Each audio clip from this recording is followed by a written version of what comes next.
Hello મિત્રો, સ્વાગત છે તમારું અમારી સ્કાય સ્કિલ યુટ્યુબ ચેનલની અંદર. મિત્રો, આજે હું તમારા માટે MS વર્ડની અંદર સ્ટીકર્સ કઈ રીતે બનાવવામાં એ ટોપિક લઈને આવ્યો છું. તો ચલો મિત્રો, સૌથી પહેલા આપણે વર્ડનો પ્રોગ્રામ સ્ટાર્ટ કરી દઈએ. એની અંદર હું અહીંયા બ્લેન્ક ડોક્યુમેન્ટ લઈ લઉં છું. એના ઉપર ગયા પછી આપણે જો સ્ટીકર્સ બનાવવા હોય તો મેલિંગ મેનુની અંદર જઈશું. એની અંદર સ્ટાર્ટ મેલ મર્જની અંદર જઈશું. એમાં લેબલ ઓપ્શન ઉપર ક્લિક કરીશું.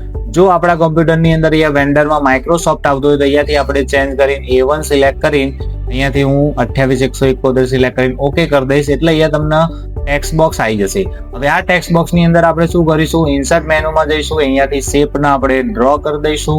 કેવો શેપ, તો આ રીતે સેટ થઈ જાય એ ટાઈપનો. તો આ શેપને હું અહીંયાથી હજુ થોડો મોટો કરી દઉં છું અને નીચે અહીંયા થોડો શેપને આ રીતે એડજસ્ટ કરી લઈએ. એડજસ્ટ કર્યા પછી આપણે શું કરીશું, શેપનું થોડું ફોર્મેટિંગ કરી દઈએ. ફોર્મેટિંગ કરવા માટે એના ફોર્મેટ મેનુમાં જઈશું. ફોર્મેટ મેનુમાં જ્યાં પછી ફોર્મેટ મેનુમાં આવ્યા પછી આપણે શું કરીશું મિત્રો, તો અહીંયાથી એના ફોર્મેટિંગમાં એના શેપની સ્ટાઇલ આપણે આપી દઈશું. કોઈ પણ એક શેપની સ્ટાઇલ આમાંથી આપણે પસંદ કરી લઈશું.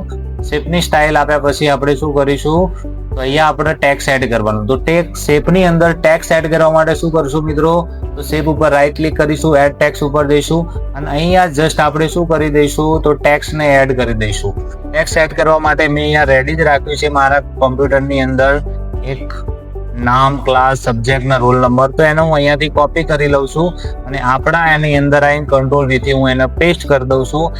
પેસ્ટ કર્યા પછી આપણે શું કરીશું, તો આને તમારે થોડું બોલ્ડ કે એવું કંઈક કરવું હોય તો તમે એને બોલ્ડ એ કરી શકો છો.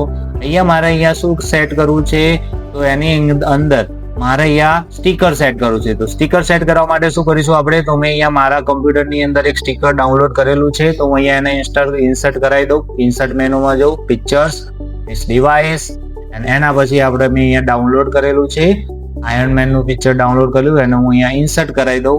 ઇન્સર્ટ કરાવીને એને જસ્ટ અહીંયા સેટ કરવાનું. હવે એવું સેટ ના થાય તો શું કરવાનું, તો સૌથી પહેલા એનું જે ફોર્મેટ મેનુ ખુલે એની અંદર જઈ અને પિક્ચરના આપણે શું કરીશું, પોઝિશન આપી દઈશું અને એના જસ્ટ આ રીતે ગોઠવી દઈશું. જો પિક્ચર થોડું નાનું કે એવું કંઈક આવતું હોય તો આપણે શું કરીશું, આ રીતે નાનું મોટું એડજસ્ટ કરી એને સેટ કરી દઈશું. હવે મિત્રો, જસ્ટ લાસ્ટ ઓપ્શન આપેલો છે આપણે મેલિંગ મેનુમાં. આ રીતે તમારું કન્ટેન્ટ રેડી થઈ જાય એટલે મેલિંગ મેનુમાં જઈ અને અહીંયા અપડેટ ફિલ્ડની અંદર જવાનું, એના ઉપર ક્લિક કરશો એટલે આપણા સ્ટીકર રેડી થઈ જશે મિત્રો.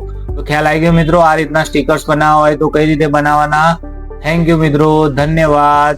આવા જ કન્ટેન્ટ જોવા માટે અમારી ચેનલને સબસ્ક્રાઇબ કરો અને તમારા મિત્રો સાથે પણ શેર કરો.